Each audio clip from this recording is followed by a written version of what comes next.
So I've been in school for over 20 days so far this year. So guess what showed up in my inbox? This year, I'm being evaluated for my TPA.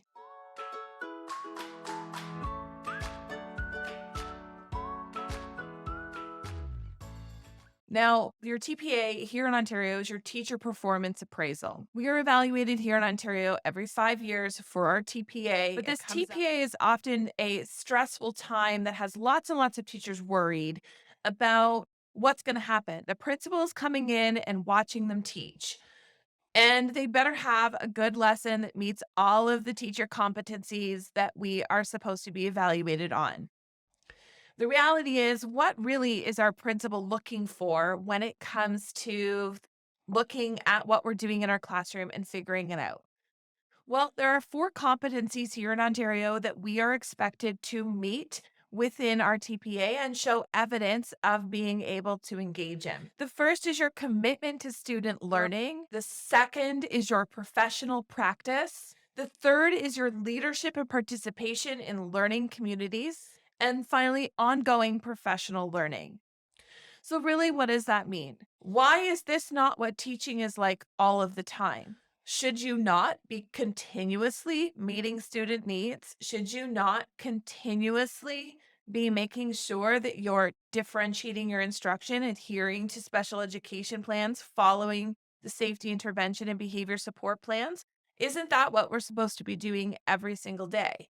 The reality is that notice for a TPA really should come and it should be like, okay, sure. Your principal should be able to, even though they can't, but they should be able to walk in your classroom any day and see evidence of all of those competencies.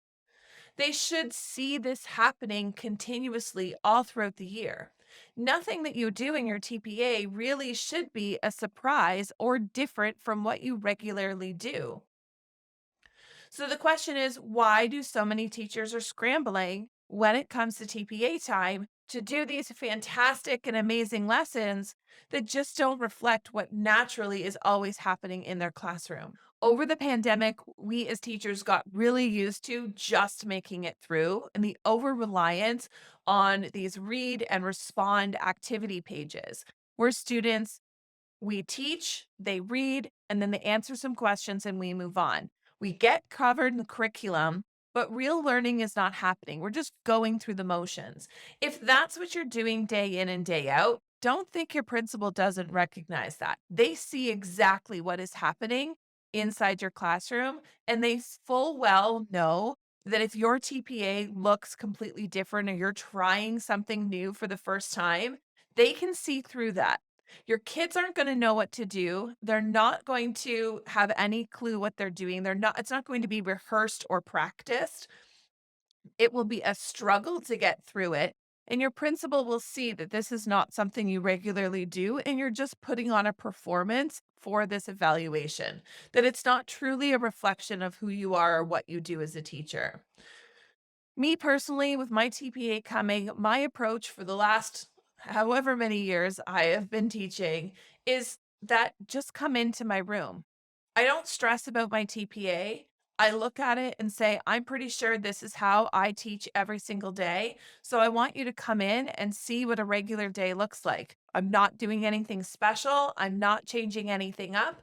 This is how I teach, and you can evaluate what I'm actually doing authentically. Now, the reason I can do this is because I know that I am encompassing those competencies of a teacher every single day. The reality is that we really should be teaching like we're in a TPA every day. Yes, maybe our plan book doesn't need to be quite as detailed every day as it is for our TPA, and we may not have to sit in our principal's office and justify everything that we're doing and why we're doing it.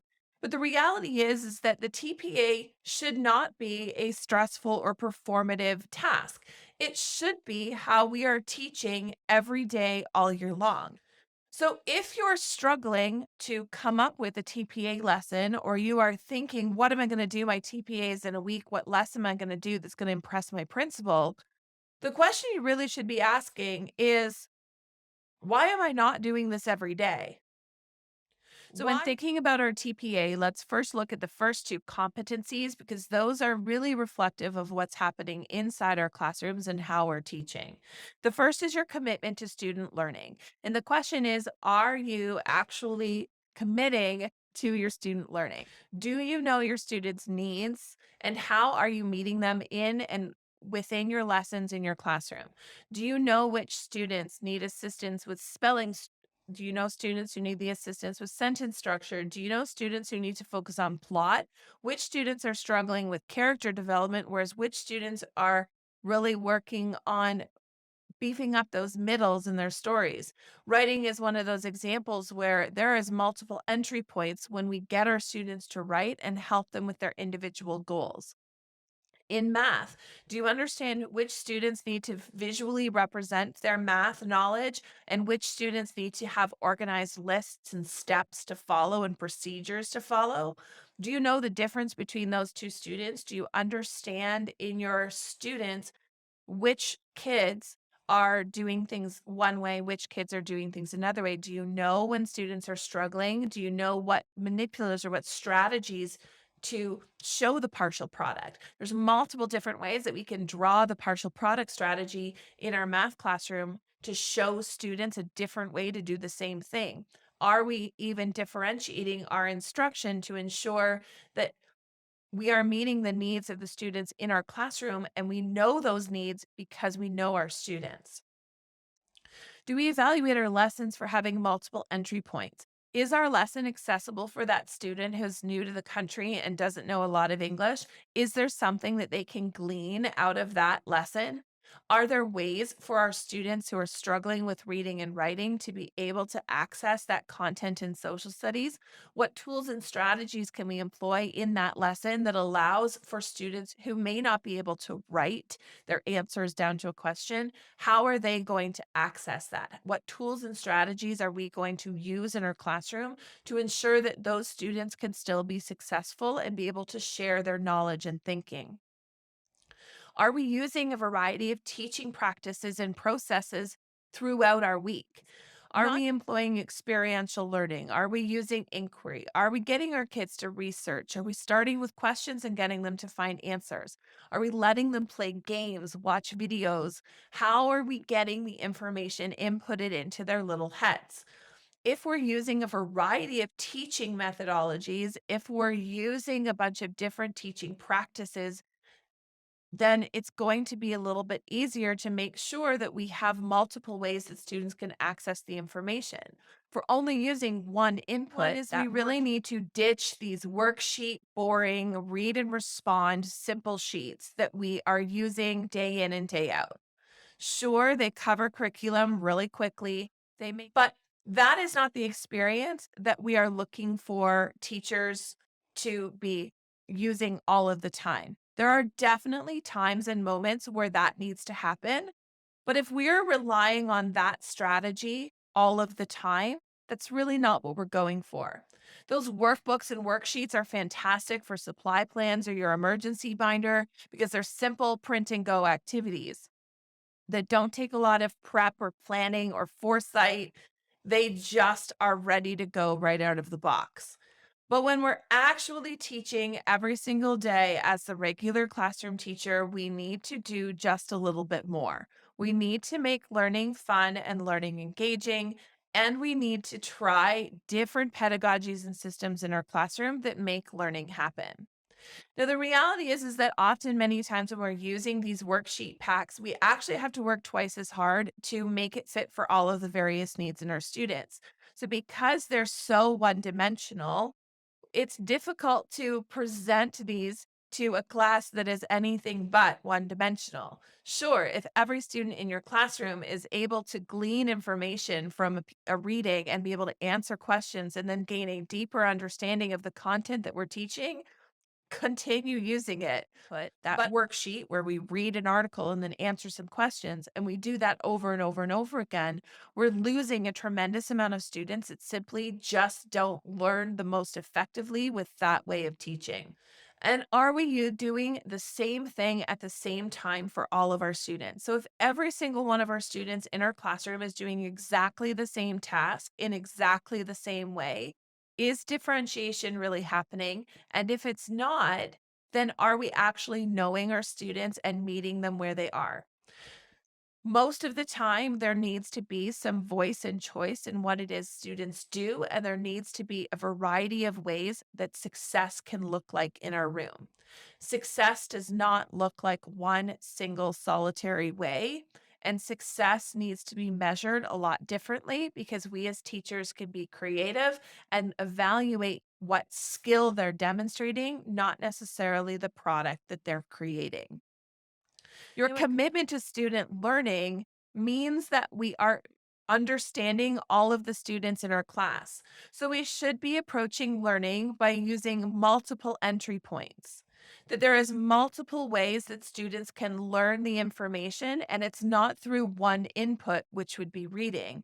That we want to provide students with experiences. We want to provide students with opportunities to use lots of different skills to learn the information. Can we talk to them and do an oral presentation? Can we have a reading? Can we have a discussion? Can they have a video? Is there a way that they can learn the information through an interactive, active activity where they're getting up? Can we use analogies and relate it to other concepts and link ideas together? We think that in our classrooms, we have students with English language learning needs and students that have special education needs, and we just have students that have different learning preferences. We really have to look at, are we teaching the same content in multiple ways, or are we only teaching it in one way? And if our presentation of information is only ever in reading and then a response, it's going to be really difficult to make sure that students are understanding and that we are truly showing a commitment to student learning. So instead, let's try some inquiry. Yes, inquiry on the surface seems like it would be more complicated to approach than, say, a worksheet and answers. Absolutely. But the reality is that it actually is a little bit more work for us when we have very few students that can actually glean the information from that reading worksheet. So when we present that in one way, we are dropping off and missing a whole subsection of students, which in turn means we have to work twice as hard and plan different, completely different activities. So if we just have one textbook reading and that's what we assign, but yet we've got 30% of our class that can't learn from that reading and cannot read that reading and cannot access that reading, then we are working with the 30% to come up with completely different programming. When we use inquiry and we start with questions, we can then differentiate for our students and allow for multiple entry points. So those students that are modified at grade level can approach that as being really simply. Our students who are ESL can get a gist of that content.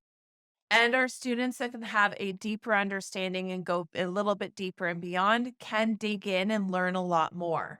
So, by doing one inquiry lesson and having multiple entry points, it seems like that would be more work for the teacher on paper, but in reality, it's less work for the teacher because more students can find that activity accessible in their own learning, which means that you are differentiating that instruction, you are meeting that learning need for students, you know who your students are, you're varying the complexity, the products that students are producing within that inquiry assignment. And it allows for more students to show successful learning and really does embody what we're expected to be doing in this commitment to student learning, in this commitment to student learning competency. Now, the next thing that your principal is looking for is teachers' professional practice. Now, this is about the pedagogy. Are you using a variety of pedagogical strategies?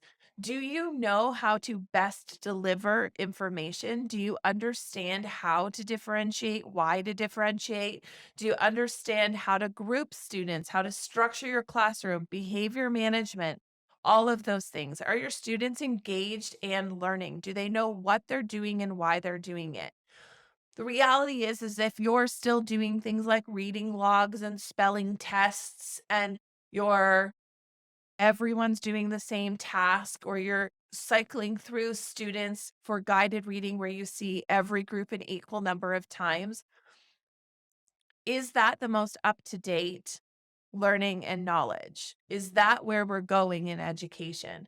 If you're still following the teacher guides from the old textbooks that we've been given, if you are teaching in a method where you are just teaching and standing up at the board, doing a lecture, even with a fancy looking PowerPoint, then you just give students practice questions that they do together, and then you assign them homework from the textbook. Are you truly demonstrating that you understand the current pedagogical knowledge and practices in your classroom?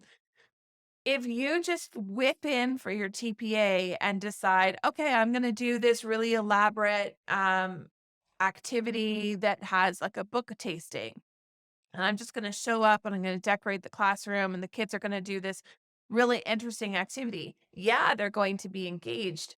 But are you doing that all of the time, or are you just doing that as a performance? Obviously, all of us teachers dial it up a little bit higher when it comes to TPA time. But the reality is if we are dialing it up, that's a lot different than completely doing something else. When it comes to the professional practice competency, some of the questions that we can be asking ourselves to prepare for our TPA is, and so that we can be TPA ready every day, is are we using current practices in our classroom? Are we using old, outdated methodologies to present information? Are we still using the teach and test methodology where all we do is teach, then students try it, and then they practice it? Are we assigning pages out of a textbook for students to just go over those worksheets and do and do and do? Those are often considered outdated practices, and while they may still be a tool in the toolbox, if that's our only tool, then our toolbox is limited, and that should probably be reflected in our TPA. That we want to provide students with experiences. We want to provide students with opportunities to use lots of different skills to learn the information. We really have to look at, are we teaching the same content in multiple ways, or are we only teaching it in one way? So if we looked and used that ongoing professional learning, which is another competency, are we using that to support our practice in using current practices in our room, current pedagogies? Are we using inquiry? We should be. Are we using universal design? Absolutely, we should be. Using technology in our classrooms is a reality of teaching in 2022 and beyond. Making sure that what is good for some is good for all is good teaching practices. So, can you point each week to whether or not you are using inquiry methodologies and universal design in your classroom through your teaching practices? Are you moving to a more structured literacy approach where we are focusing on word building, where we aren't using the three cueing system anymore, where we're getting students to guess at words? Are we incorporating more than just your standardized DRA level assessment? Then we are making sure that we're using a wider variety of tools to evaluate how our students are learning how to read and write. In our math program, are we providing a spiraled mathematics program? This is what is expected of us. It's downloaded straight from the ministry in terms of what it is we are expected to be teaching in math. But if we're still teaching in static units where we just go through one unit at a time, are we actually using current practices and pedagogies? Are we using guided math in our classroom? Are we using practice and warm ups? Are we teaching using manipulatives and using multiple ways in our classroom? Is our math classroom structured in a modern and current way? Or is our math classroom just replicated what we experienced as students 20 years ago? We also look at incorporating student voice and choice. Are we asking for feedback from our students? Do they have a choice in what they're doing? In my classroom, students have a choice in what they write and what they read every single day, every single week. It's their choice. There's lots of choice in terms of projects and tests. Are we relying heavily on just tests as our only form of assessment, or are we looking for a variety of assessments using tests or projects or experiences or evaluations? Are we using self evaluations for students? Are we using both formative and summative assessment to guide our instruction? And are we looking at ways that we can increase our own knowledge and understanding of what our students are doing in the classroom? If we can answer yes to all of these each and every week in our classroom, then we're ready for our TPA today. We're ready for our TPA in 3 months, and we're ready for our TPA in 6 months, so that whenever it happens, we're not just flipping a switch and turning on good teaching, but we are engaging in good teaching practices every single day so that we are TPA ready all of the time. If you're struggling to think, well, this is all good, but where do I get the resources and support that I need in order to be engaged in these higher level pedagogical practices in my classroom? And how do I find the resources that are open ended, incorporate student voice and choice in my room? Then I want you to head over to www.madlylearning.com/store. We provide resources for science, social studies, language, and math that will have you TPA ready every day without you lifting a finger. You just open up your activities and you're ready to go. So go ahead and check out www.madlylearning.com/store.